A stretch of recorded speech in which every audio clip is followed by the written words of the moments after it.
그래서 작은 교회를 목회하다가 이렇게 도시에 오면요, 사람이 주눅을 듭니다. 근데 작년까지만 해도 우리 서지선민교회를 찾아올 때 늘 내비게이션을 켜고 왔는데, 언젠가부터는 그 내비게이션이 필요가 없어졌습니다.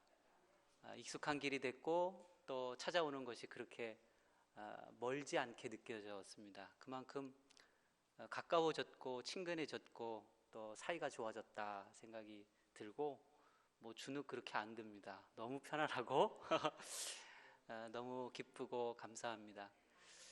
잠깐 먼저 기도하겠습니다. 말씀으로 세상을 창조하시고 하나님의 자녀들에게 끊임없이 말씀하시는 주님, 이 시간도 주의 음성 듣게 하여 주시고, 그 음성이 우리에게 십자가를 지라는 요청이어도 그것을 부끄럽게 여기거나 어리석게 여기지 않고 가장 존귀하고 지혜롭고 아름답고 생명을 살리는 복음으로 듣게 하여 주시옵소서. 예수님 이름으로 기도합니다. 아멘. 저는 충청남도 홍성이라는 곳에서 나고 자랐습니다. 근데 저희 어머니가 저를 좀 임신을 늦게 하셨대요. 36 정도에 하셔가지고 그 당시로는 조금 부끄러웠다고 그러시더라고요.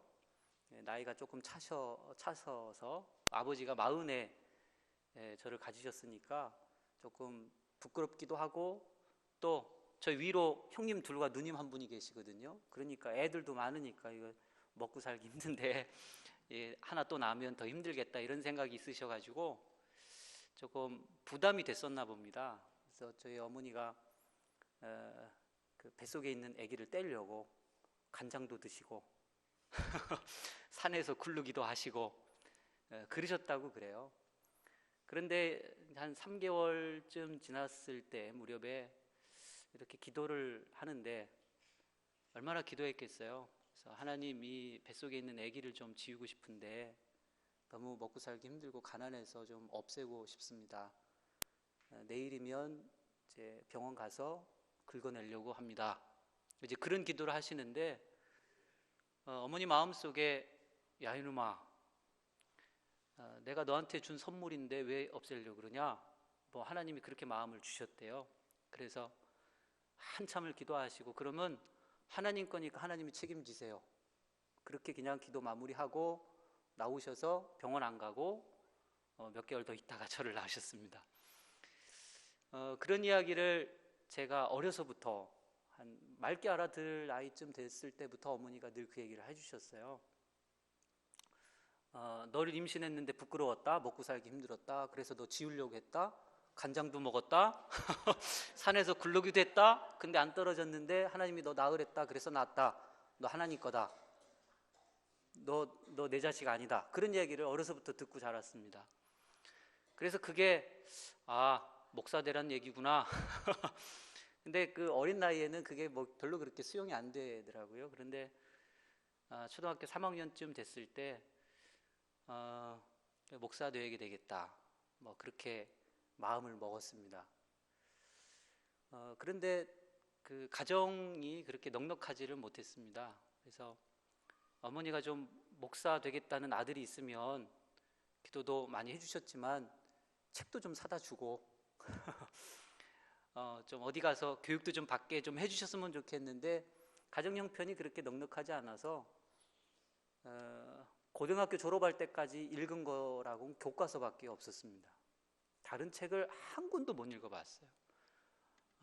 뭐 위인전, 뭐 세계 동화, 뭐 이런 거 한 권도 못 읽고 자랐습니다.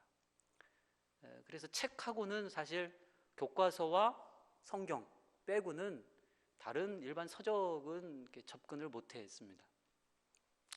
그러니까 늘 이렇게 좀 아쉬움이 있었어요. 고등학교 졸업할 때까지 뭐 고등학교 때는 책들을 읽을 수 있는 뭐 여건이 있지만 뭐 공부하기 바빠서 책을 많이 뭐 접해보지 못했고, 그러다가 이제 군대를 갔는데 이제 군대에서 뭐 대학교 간 다음이죠. 군대에서 이 도서 목록을 이렇게 봤는데 그 안에 그 막스 베버의 프로테스탄티즘의 윤리와 자본주의 사상이라는 책을 봤습니다. 그래서 이게 몽고 뭐 고전이고 유명한 책이니까 군대에서 그거를 마음에 나 저거 꼭 읽고 싶다 이런 생각이 들었었습니다. 그리고 이제 한참 뒤에야 이제 그 책을 한번 읽게 되었어요. 프로테스탄티즘의 윤리와 자본주의 사상. 그 막스 베버가 그 책을 이렇게 썼는데 그 내용을 잠깐 소개해드리면 프로테스탄티즘, 프로테스탄트를 이제 종교 개혁 이후에 구교에 저항한 개신교, 그러니까 우리 지금 기독교를 일컫는 말이거든요. 잘 아시겠지만 그 프로테스탄티즘, 그 프로테스탄트들이 갖고 있었던 윤리를 쭉 설명해 주더라고요. 어떤 윤리 의식을 갖고 있었냐 봤더니 종교 개혁자들이 프로테스탄트들 자기 교인들한테 두 가지 정도를 좀 강조해서 가르쳤다 이렇게 평가를 했습니다. 첫 번째는 당신들을 하나님께서 성직으로 부르셨습니다 라는 설교를 많이 했어요. 그러니까 우리가 흔히 만인 제사장이라는 이야기를 많이 듣는데 이거는 뭐 하나님께 누구나 나아갈 수 있다, 누구나 예배할 수 있다, 뭐 이런 차원이기도 한데 여러분들이 세상에서 하나님의 부르심을 입은 성직을 갖고 있습니다. 사제나 목사들만 성직이 아니라 세상의 직업을 갖고 있는 여러분들도 하나님께서 성직으로 부르셨습니다. 이제 이렇게 종교 개혁자들이 성도를 가르쳤습니다. 그 이전까지는 성직의 사제들이나 목사님들만 성직이고 자기네들은 죄가 많은 세 속에서 죄를 짓고 또 그 안에서 그냥 아둥바둥 살아가는 별것 아닌 존재로 생각을 했었는데 종교 개혁자들이 루터나 칼빈이나 뭐 이런 분들이 당신들이 성직입니다. 이러니까 이 교인들이 어떻게 했어요? 막 기쁘지 않겠습니까? 하나님이 우리를 성직으로 부르셨다. 내가 갖는 이 직업이 성직이다. 거룩한 일이다. 난 이것을 통해서 하나님께 영광을 드린다. 이러니까 직장에서 열심히 성실히 최선을 다해 기쁨으로 일을 했겠죠. 동의가 되시면 이렇게 끄덕끄덕 그렇게 됐겠죠. 이게 일종의 직업 윤리가 됐습니다. 프로테스탄트들이 다른 사람들과는 좀 다르게 직장에서 정말 하나님 보시기에 부끄럽지 않게 성실하게 진실하게 최선을 다해 성직으로 여기고 일을 했습니다. 두 번째 이 종교 개혁자들이 무엇을 가르쳤냐면 청결을 가르쳤습니다. 청결, 금욕. 당신들이 하나님의 백성이니 금욕하십시오. 청결하십시오. 이러니까 이 기독교 교인들이 직장에서 열심히 하나님의 일로 성직으로 여기로 일을 하고 그리고 그에 대한 보수를 받으면 그거를 가지고 음란하게 쓰거나 방탕하게 쓰거나 나쁜 데 쓰지 않고 청렴하고 금욕을 지키며 이제 살았던 겁니다. 그러니까 당연히 직업에 성실하고 돈을 허튼 데 쓰지 않고 이러니까 물질이 조금씩 누적돼 쌓이죠. 프로테스탄트들이 그렇게 그 윤리를 갖고 살아가니까 자본들이 물질들이 이렇게 쌓이게 되는 겁니다. 부가 축적되는 거죠. 그때 이제 교회에서 부가 축적되는 사람들에게 이렇게 축복해 줬어요. 그거는 여러분들이 하나님의 뜻을 순종하고 하나님 앞에 성결하게 살아간 하나님의 대가입니다. 하나님의 보상입니다. 하나님이 복을 주셔서 그렇습니다. 이제 그렇게 가르쳤어요. 그러니까 교인들이 아멘 할렐루야, 우리가 하나님 말씀대로 순종하고 청결하게 살고 금욕하고 이렇게 사니까 하나님 우리에게 물질을 많이 주셨다, 감사하다 할렐루야, 이제 그렇게 살아갔던 거예요. 그런데 이게 처음은 좋지만 시간이 조금 지나면서 교인들이 어떤 생각을 가졌냐면 물질이 축적되는 건 하나님의 복이다, 이렇게 생각한 거예요. 그래서 이게 전후가 이제 역전돼 버렸습니다. 물질이 많아야, 물질이 많이 축적되고 많이 쌓아야 하나님이 복 주시는 거다. 돈을 많이 벌어야 되겠다. 뭐 이렇게까지 가버렸어요. 그래서 프로테스탄트들이 처음 가졌던 윤리, 그것이 처음에는 너무 귀하고 소중했지만 물질이라는 축적과 또 거기에 대한 욕심이라는 것이 생기니 윤리는 사라지고 자본주의만 남아졌다. 이것이 막스 베버가 그의 책에서 쓴 그 사회와 그 기독교를 본 글입니다. 그걸 이렇게 쭉 읽는데 뭐 그때는 잘 몰랐어요. 그런데 나중에 목회를 하면서 성경을 연구하면서 그 막스 베버가 바라봤던 교회와 그리고 오늘날의 사회를 이렇게 보면서 그렇게 별반 다르지 않다라는 생각이 문득 들었습니다. 우리 한국 기독교가 하나님의 말씀, 또 하나님의 뜻, 또 그의 윤리, 이것을 지키며 성실하게 살아가는데, 그래서 한국 교회에 우리 기독교인들에게 하나님이 물질을 주셨다. 저도 그렇게 생각합니다. 그런데 어떤 면에서는 윤리는 잃어버리고 하나님의 뜻에 순종하는 삶은 잃어버리고 물질이 최우선 과제가 되어져 있는 오늘날의 자본주의, 이것이 우리 기독교인들의 생각과 윤리와 사상 속에 너무 많이 들어와 있다. 이런 생각도 지울 수 없게 되었습니다. 처음에 시작한 의도, 윤리, 감사, 철학, 이것이 사람이 늘 거기에서 부패와 타락이 오는 것 같아요. 나중에는 그건 잃어버리고 열매와 기대되는 것과 상급에만 집착하게 되는 우리의 죄된 속성들이 오늘날에도 있다, 이렇게 보여지는 것입니다. 말씀으로 들어가 보면 이 구도가 동일하게 성경에도 기록되어 있는 것 같이 보입니다. 예수님께서 길을 가시다가 한 부자가 다가왔습니다. 한 청년이, 주님, 어떻게 하면 영생을 얻습니까? 율법 지켜라. 내가 다 지켰는데 무엇이 부족합니까? 네 재산을 팔아서 가난한 자들에게 나눠주고 나를 따르라. 그러자 그 부자가 근심하며 돌아갔지요. 그리고 예수님이 그 뒷전을 향해 이렇게 말합니다. 부자가 천국에 들어가기가 얼마나 어려운지 낙타가 바늘기 들어가는 것보다 어렵다. 그 이야기를 듣고 제자들이 묻습니다. 그럼 누가 천국에 갑니까? 하나님은 아신다. 이제 베드로가 기다렸다는 듯이 말합니다. 저 부자는 자기 물질이 아까워서 그거를 버리지 못하고 돌아갔는데, 주님, 저는 모든 걸 다 버렸습니다. 모든 걸 버리고 주를 쫓았습니다. 저에게는 어떤 상급이 있겠습니까? 예수님이 이제 상급을 쭉 얘기를 해주죠. 그리고 무슨 의도가 있으셨는지 그 맨 끝에, 그러나 먼저 된 자로서 나중되고 나중된 자로서 먼저 될 자가 많다. 순서가 역전되겠다. 그렇게 베드로에게 말씀하셨습니다. 그리고 이 이야기를, 이 말씀을 좀 강조하기 위해서 비유를 넣으셨는데, 우리가 잘 아는 포도원 주인의 비유입니다. 그 내용이야 뭐 너무 잘 아시죠. 포도원 주인이 시도 때도 없이 나가서 놀고 있는 사람들을 데려다가 자기 포도원에서 일시키고 하루 품삯을 약속했다. 그리고 일을 다 마친 뒤에 정리를 하고 자기 청지기를 불러요. 근데 여기 약간의 의도가 섞여 있습니다. 그냥 일반적이라면 먼저 온 자부터 싹쓸 주는 게 마땅한데 청지기에게 일부러 그것을 부탁을 해요. 먼저 온 사람부터 주지 말고 나중 온 사람부터 줘라. 이게 이 비유에 예수님의 의도가 쑥 깔려 있는 겁니다. 나중 온 사람부터 줘라. 나중 온 사람부터 그 싹쓸 받으니까 먼저 온 자가 이제 기대를 갖고 있는 거죠. 1시간밖에 일하지 않은 사람과 나랑 설마 같은 값을 주겠어?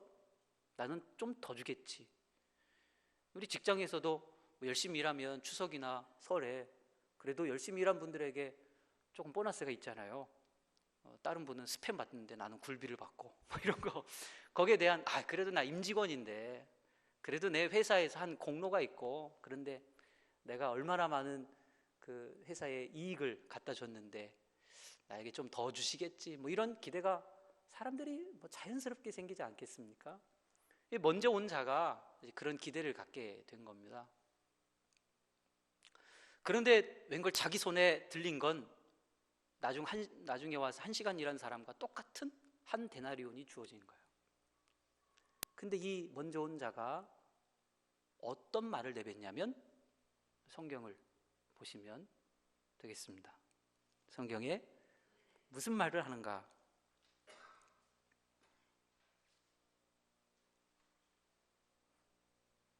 뭐라고 그랬죠? 11절 12절. 예, 우리 김홍영 목사님이 가끔 하시는 것처럼 사각 깎는 소리 하지 마시고 이런 말씀하시는데, 그렇죠. 11절 우리 같이 한번 읽겠습니다. 받은 후 집주인을 원망하여 이르되 나중 온 이 사람들은 1시간밖에 일하지 아니하였거늘 그들을 종일 수고하며 더위를 견딘 우리와 같게 하였나이다. 먼저 온 자가 주인에게 원망했다, 그리고 하소연했다, 그렇게 되어 있습니다.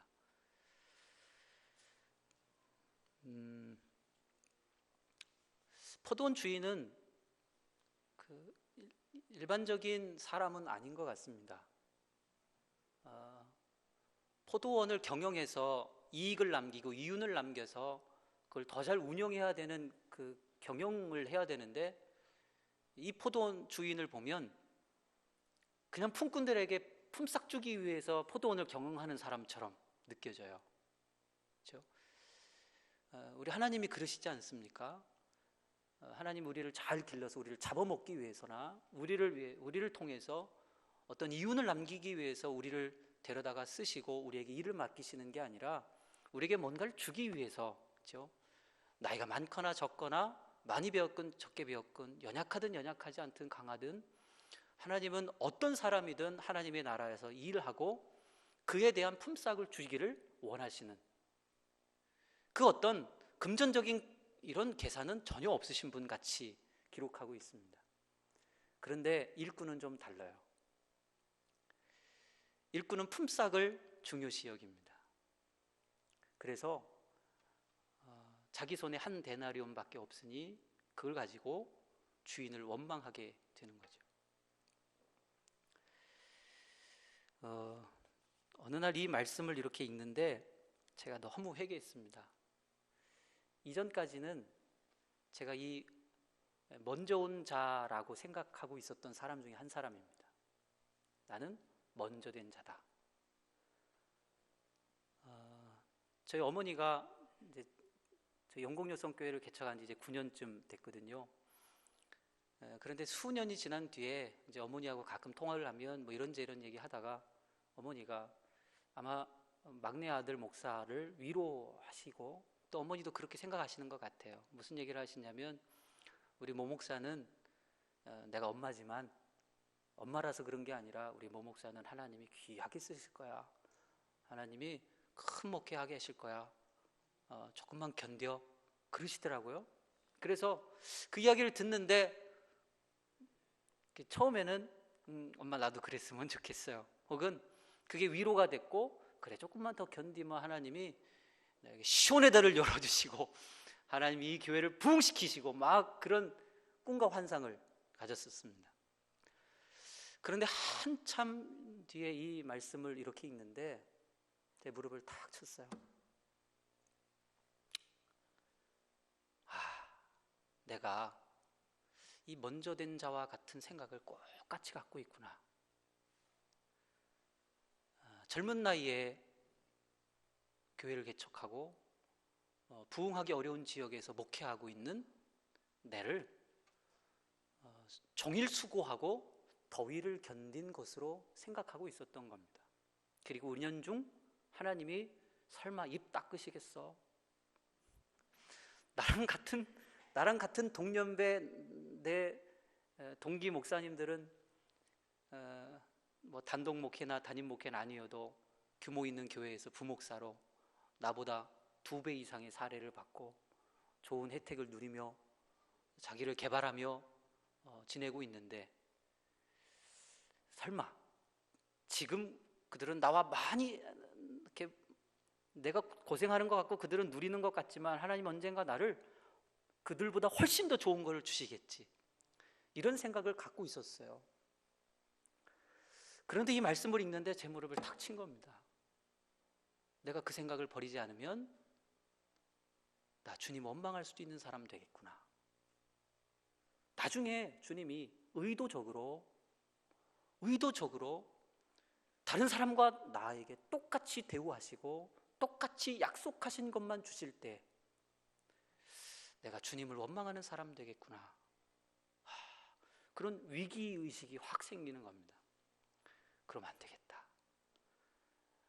나 주님 원망하는 사람 되면 안 되지. 그깟 보너스가 뭐라고? 그깟 돈 몇 푼이 뭐고 명예가 뭐고, 결국에 내가 주님 앞에 섰을 때 주님을 원망하거나 내가 한 것에 대해서 본전을 달라고, 내가 한 것에 대해서 더 계산해 달라고 그렇게 주님을 앞에 두고 따지는 사람 되면 정말 이렇게 나쁜 놈이 되겠다, 그런 생각이 확 들었습니다. 그리고 눈을 들어서 우리 다른 분들 이렇게 봤어요. 그런데 저희 어머니도 똑같은 생각을 하고 있었고, 저희 어머니가 만약 어머니의 기대처럼 자기 막내 아들 목사가 똑같이 혹은 여전히 기대했던 것보다 못 미치는 현실에 있으면 어머니도 뭔가 아쉬움이나 불평이나 원망이나 속상함이 생기지 않을까. 우리 엄마도 아들 목사 때문에 괜히 주님 원망하는 거 아니야? 그리고 다른 데를 봤습니다. 그러니까 여러분들은 안 그렇겠다고 생각하지만 많은 분들이 죽게 한 만큼, 혹은 내가 수고한 만큼, 내가 노력한 만큼, 혹은 내가 교회에 충성하고 헌신한 만큼 하나님은 나에게 더 좋은 것으로 많이 갚아주겠다라는 기대를 갖고 있는 것이 눈에 보여졌습니다. 그러면서 이거는 나만의 문제가 아니라 우리들이 다 갖고 있는 연약함이구나.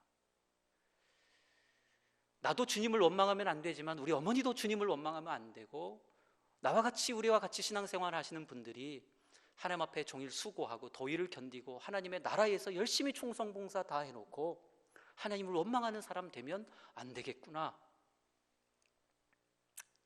이걸 좀 가르쳐주고 싶다. 이제 그런 생각이 들었습니다. 그래서 오늘 이 설교를 하고 있는 것이라고 생각합니다. 만일 저와 똑같은 생각을 가지고 있었던 분들이라면 좀 생각을 바꾸시면 어떻겠는가.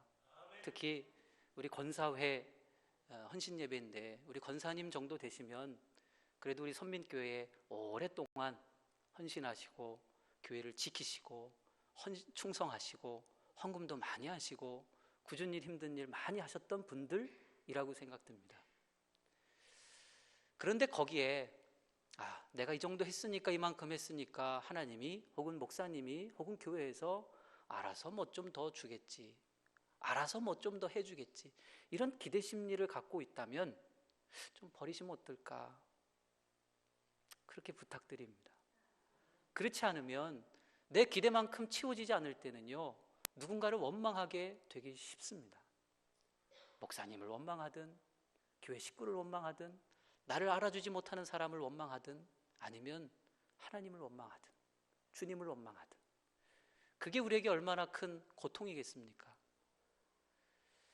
그래서 오늘 본문을 먼저 된 자의 상급이라고 제목을 지었습니다. 그렇다면 먼저 된 자에게는 어떤 상급이 있을까? 우리가 기대를 다 버리고 그래 먼저 온 자나 나중 온 자나 주님의 의도대로 한 데나리온 똑같은 것을 주시면 도대체 먼저 온 자는 뭐야? 나중 올걸, 천천히 올걸. 어떤 분들이 그래요. 예수를 일찍 믿는 것보다 나중에 즐길 거 다 즐기고 살 거 다 살고 누릴 거 다 누리고 죽기 직전에 예수님 믿고 그렇게 가면 좋겠다. 뭐 그런 생각할 수 있지 않겠습니까? 그러면 먼저 온 자와 나중 된 자의 차이가 뭐냐? 우리 왜 먼저 와서 이렇게 이 자리를 지키고 교회를 세우고 헌신하고 충성하고 주님의 나라에서 이렇게 수고하고 땀 흘릴 이유가 뭐냐? 왜 나중에 와서 1시간 일하고 똑같은 거 받으면 얼마나 좋겠어요? 먼저 온 자의 상급이 뭘까? 헌신한 자의 상급이 뭘까? 교회를 지키고 교회를 위해서 열심히 일한 사람의 상급이 뭘까? 저는 두 가지로 봤습니다. 저에게 그냥 주신 하나님의 말씀, 이걸 나누는 건데, 첫 번째는 주의 나라를 위한 노동 그 자체가 나에게 준 상급이다라는 겁니다. 주의 나라에서 내가 한 수고와 헌신, 그것 자체가 내 상급이다. 나중에 상급을 받을 것 기대하지 말고 지금 내가 헌신하고 내가 지금 충성하고 내가 지금 일하는 거, 이게 내 본봉이다.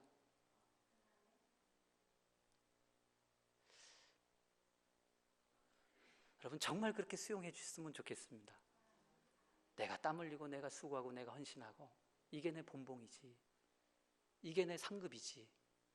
나중에 주실 거? 그거는 안 주셔도 돼. 지금 나에게 일할 수 있는 기회를 주신 게 얼마나 큰 상급인가.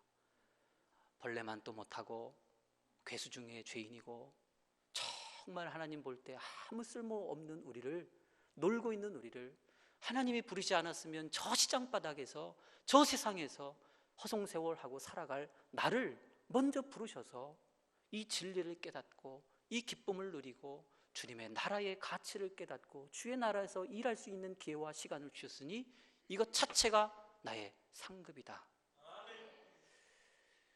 저에게 있어서 영곡리의 효성교회는 저의 상급입니다. 그게 저의 본봉입니다. 교회가 커지든 작아지든, 내가 잘 살든 유명해지든 안 유명해지든 아무 상관이 없이 하나님께서 나에게 주신 그 현장이 저의 상급입니다.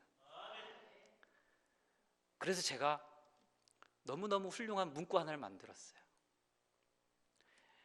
한 4년 정도 목회하는데 할 때쯤에 이제 교인들을 이렇게 잘 해주잖아요. 목사니까 잘 해주겠죠.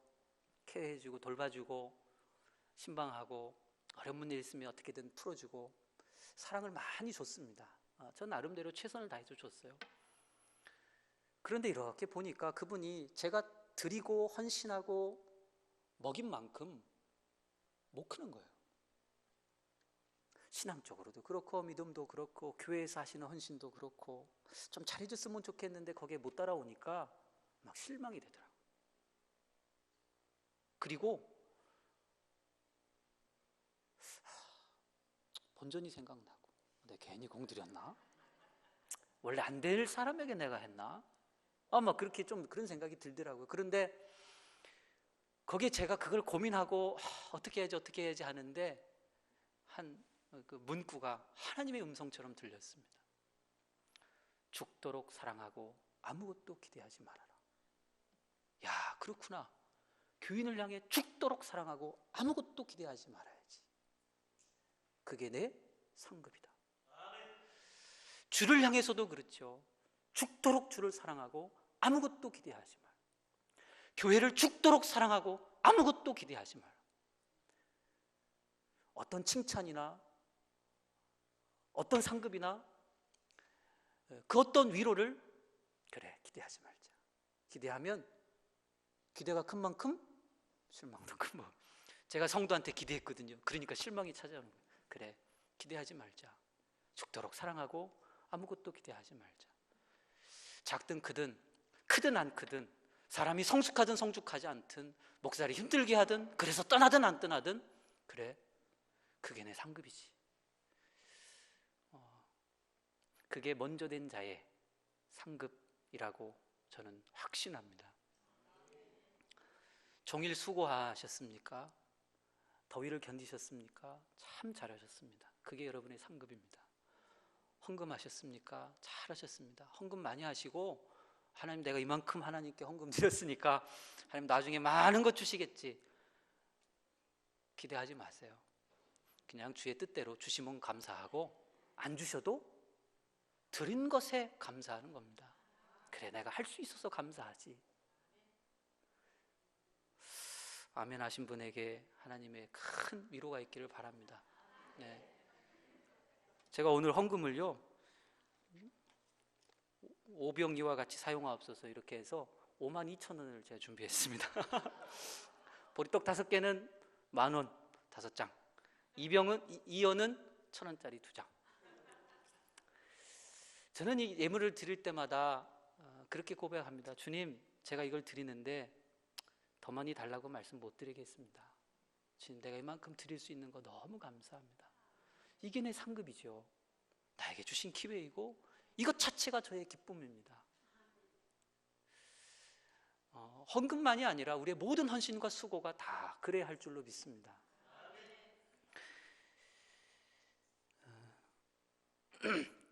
예수님은 누가복음 17장에 이렇게 말씀하십니다.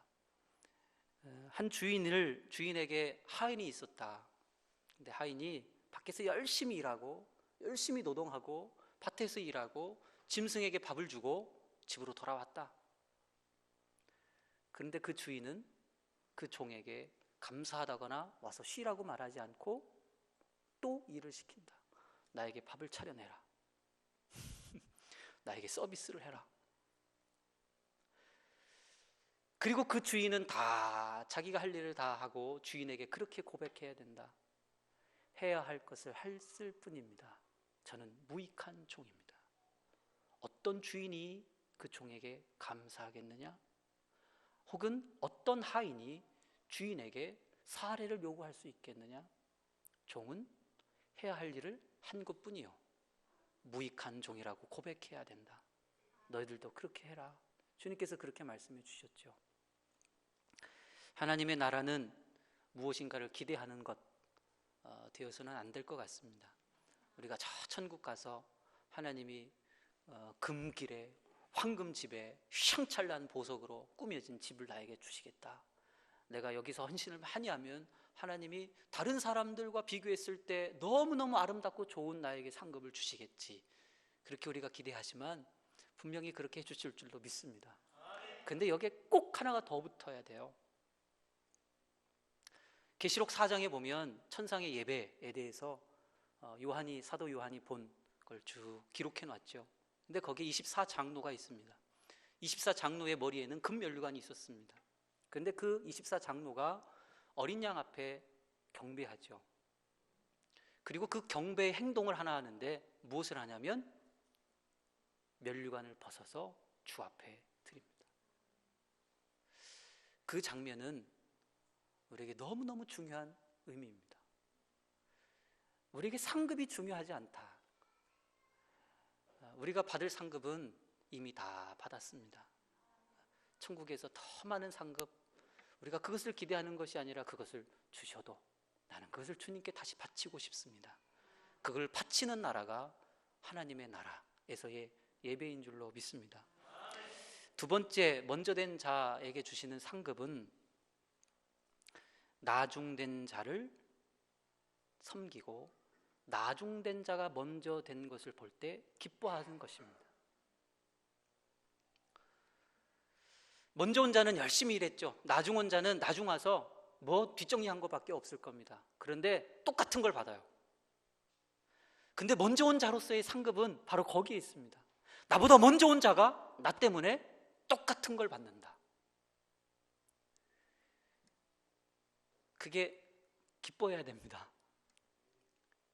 나중 온 자가 나랑 똑같은 걸 받아? 혹은 나는 이만큼인데 제 돈 이만큼이야? 상대적 박탈감이 느끼는 게 아니라 너무 잘 됐다. 아유, 너무 잘 됐다. 너무너무 축하해. 나보다 늦게 왔는데 나보다 먼저 혹은 나와 같이 믿음이 성숙하니 아유, 너무 잘 됐다. 하나님께 나와 같은 상급을 받으니 너무 잘 됐다. 그 기쁨을 누리는 게 먼저 된 자의 상급이라고 생각합니다. 마치 영적인 국제시장 같은 거예요. 국제시장이란 영화 보셔서 아시죠? 그 어려운 시절에 우리 아버지 세대에 얼마나 수고와 얼마나 많은 고통, 전쟁을 겪고 파병을 가고 독일에 가서 그 석탄 탄광에서 일하고, 우리 어머니들은 또 간호사로 일하고 가발 팔아 머리 잘라서 가발 만들어내고, 여러분들 다 잘 사셨나 봐요. 그런 걸 어려운 시절 얼마나 많이 지내셨습니까? 그런데 그런 분들이 계셔서 오늘날의 대한민국이 있는 거죠. 그런데 우리의 어른들이, 어르신 세대가 지금 누리는 자녀 세대를 보며 원망이 나고, 뭐야, 나 때는 못 누렸는데 니들이 다 누려, 속상해하고 아파하면 그걸 어떻게 어른이라고 할 수 있겠습니까?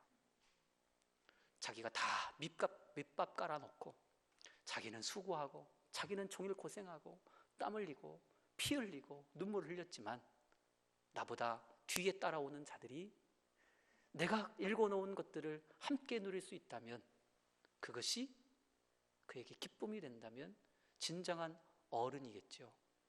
우리 사랑하는 권사님들이 교회의 어른들이 되신 줄로 믿습니다.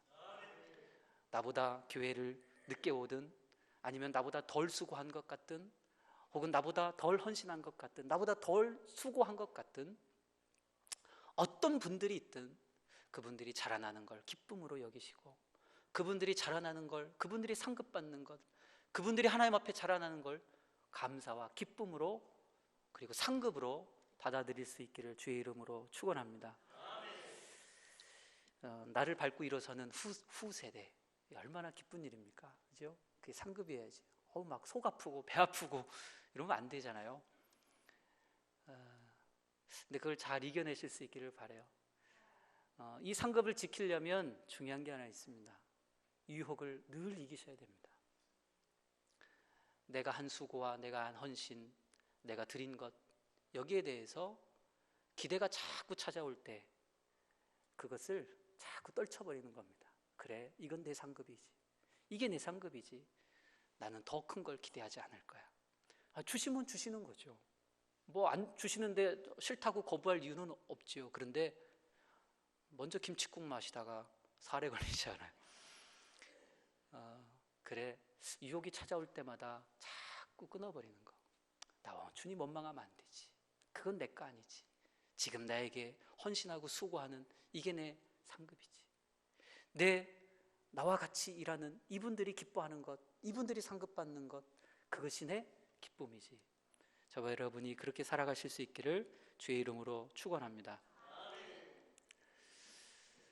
맨 처음 이야기했던 프로테스탄티즘의 윤리와 자본주의 사상, 그것이 우리에게 세대에서 좀 끊어냈으면 좋겠습니다. 공감이 잘 안 되는 것 같아요.